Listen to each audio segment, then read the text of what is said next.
So this is Snowball Hill Prairie in Harrisonville, Missouri. This has remnant unplowed prairie, as well as some restored prairie. I'm here at the end of September. There are monarchs everywhere, although I caught them as they're waking up. They're a little bit hard to photograph, but I found as I walk along, butterflies and other pollinators fly, so basically as I move I see them.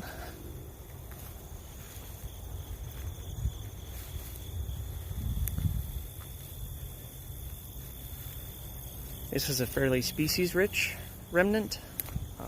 And restored prairie is going really well. A lot of activity here.